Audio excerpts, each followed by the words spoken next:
Diving is a very complex and complicated sport, and Janet Nutter has put together a rather interesting feature that details just how complex and just how complicated it is to teach youngsters to dive. Good.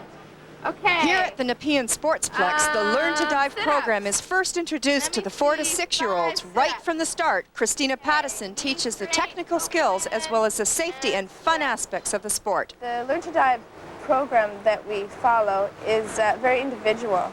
There's no passing or failing. They just progress at their own speed.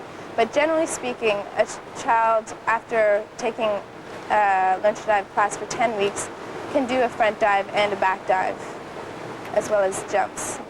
For a front dive, remember, you're in your reach position, you bend over first. Okay, keep that chin in. The child is first given assistance from the board. Christina likes to see diver confidence before the student attempts the dive on her own. Good girl. Okay, Fano, don't let your tummy go. You want to keep it nice and tight. A fun slide off the spinal board is the start to learning a back dive. Okay, chin back. Look, look, look. That's it. Good, Jonathan. Now remember, you got to keep that chin back, okay? Don't tuck it in after you hit the water.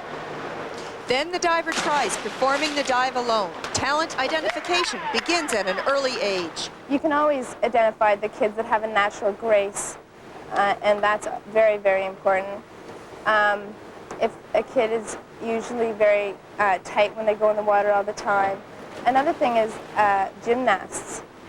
They're usually very, very good because they've already learned all the flips and whatnot, and you can spot gymnasts a mile away.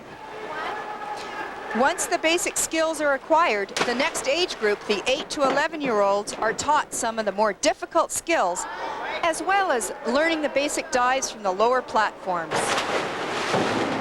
Dave, tell me what you like best about diving. Well, it's really fun because you learn a lot of new stuff, and I really like swimming and being in the water, so it's really great. All right, Sammy, again, this time we're going to go really high, right? Keep the shoulders from leaning forward, straight back, nice and high. Mike Gaffney's main job with the juniors is deciding when a diver can move up. If you look at the platforms, basically they're all the same. The only difference being is one is higher. The rule is very simple. I know what the skill should look like on the top tower. If it looks the same in the lower tower, I will take them to the next tower. The first rule always is safety. Do I believe that the athlete can perform the dive safely and comfortably and without any undue stress or pressure on the child? This is the highest she can compete, which is a 7.5 meter. We do that to protect their arms and their legs and their shoulders, which are just growing, because it is relatively high, and you're probably going close to 25 miles an hour when you hit the water from this height. Athletes under the age of 17 cannot dive higher than the third tower, than 7.5 meter tower.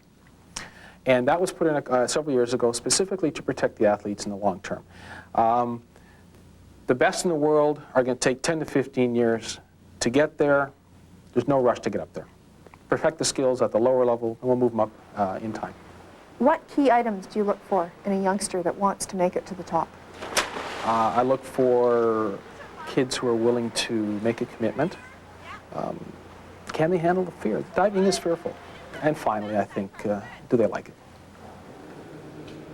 Who knows, maybe one of those divers will be a champion of the next decade. Janet, a little bit of controversy here at Dive Canada. The Chinese are using very young divers, 10, 11, and 12-year-olds off the tower. Are we likely to see that happen in North America? No, Steve. We go by the rules.